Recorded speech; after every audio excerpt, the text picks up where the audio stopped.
कक्षा 10 हिंदी आप लोगों को पहले जो पढ़ाया गया है तुलसी का वनपथ पर, उसके बाद जो शेष है वह अब आप लोग देखें। सुनि सुंदर बैन सुधारस साने, सयानी है जानकी जान भली।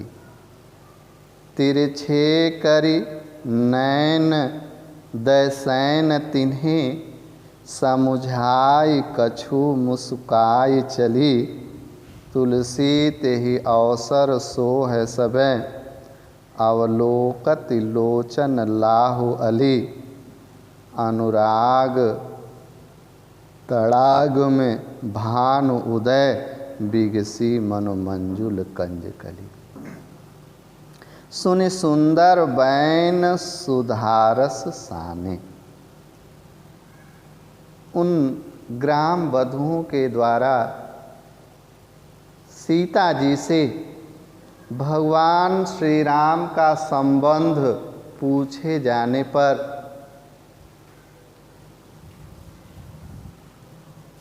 सुनि सुंदर बैन, उनकी सुंदर वाणी को सुनकर सुधारस साने, अमृत रस में सने हुए उनकी सुंदर वाणी को सुनकर सयानी है जानकी जान भली। सीता जी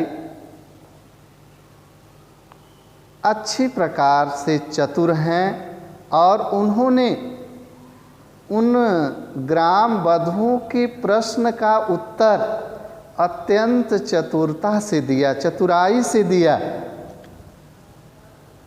तिरछे कर नैन दिसैन तिन्हें, अपने नेत्रों को तिरछा करके उन्हें इशारे के माध्यम से ही भगवान श्री राम के साथ अपने संबंध को बताकर,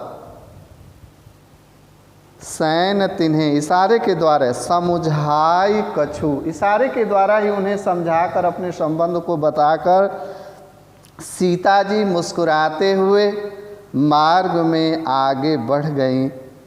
तुलसी तेहि अवसर सो है सबे। तुलसीदास जी कहते हैं कि मार्ग में चलने वाले राम लक्ष्मण, वनपथ के मार्ग में चलने वाले राम लक्ष्मण और सीता जो है वे इस प्रकार सुशोभित हो रहे हैं और वहाँ की ग्राम वधुएं अपने नेत्रों के द्वारा देखती हैं कि अनुराग तड़ाग में भानु उदय, बिगसी मनु मंजुल कंज कली।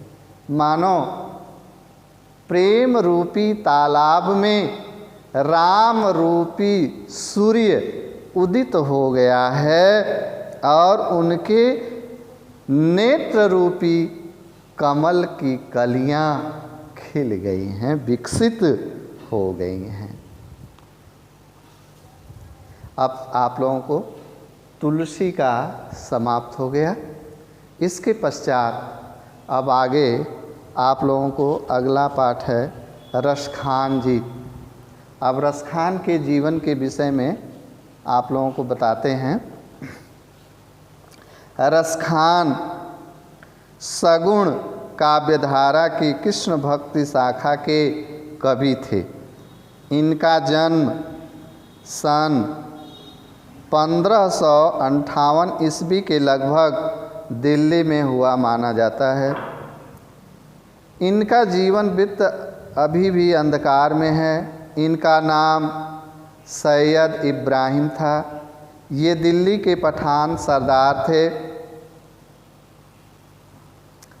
इनकी रचनाओं से यह स्पष्ट होता है कि ये पहले रसिक प्रेमी थे, बाद में अलौकिक प्रेम की ओर उन्मुख हुए और कृष्ण भक्त बन गए। गोस्वामी विट्ठल नाथ ने इन्हें पुष्टि मार्ग की दीक्षा प्रदान की थी। सन 1628 ईस्वी के लगभग इनकी मृत्यु हुई। रसखान रीतिकालीन कवि हैं, परंतु इनकी रचना कृष्ण भक्ति काव्य धारा की परंपरा में है। ये जितना कृष्ण के रूप सौंदर्य पर मुग्ध थे, उतना ही उनकी लीला ब्रजभूमि के प्राकृतिक सौंदर्य पर थी। कृष्ण के प्रति इनके प्रेम भाव में बड़ी तीव्रता, गहनता और आवेशपूर्ण तन्मयता मिलती है। इसी कारण इनकी रचनाएं हृदय पर मार्मिक प्रभाव डालती हैं। अपनी भाव सबलता तथा सरलता के कारण ये रचनाएं बड़ी लोकप्रिय हो गई हैं। रसखान की रचनाएं निम्न हैं: सुजान रसखान और प्रेम वाटिका। सुजान रसखान की रचना दोहा, सोरठा, कवित्त और सवैया छंदों में हुई हैं तथा प्रेम वाटिका की दोहा छंद में। अन्य कृष्ण भक्त कवियों की भांति इन्होंने परंपरागत पद शैली का अनुसरण नहीं किया तथा अपने काव्य में सरल और परिमार्जित शैली का प्रयोग किया है। इनकी मुक्तक छंद शैली की परंपरा रीति काल तक चलती रही। रसखान ने ब्रजभाषा में काव्य रचना की। इनकी भाषा मधुर एवं सरस है। उसका स्वाभाविक प्रभाव ही इनके काव्य को आकर्षक बना देता है। इन्होंने कहीं कहीं पर यमक, अनुप्रास आदि अलंकारों का प्रयोग किया, जिससे भाषा सौंदर्य के साथ भाव सौंदर्य की भी वृद्धि हुई है। भक्त कवियों में रसखान का स्थान बहुत ऊंचा है। वास्तव में वे अपने नाम के अनुसार रस की खान ही हैं। हिंदी काव्य उनकी सेवाओं के लिए उनका चिर ऋणी रहेगा। आज बस इतना ही। धन्यवाद। फिर आप लोगों को आगे जो है बताया जाएगा।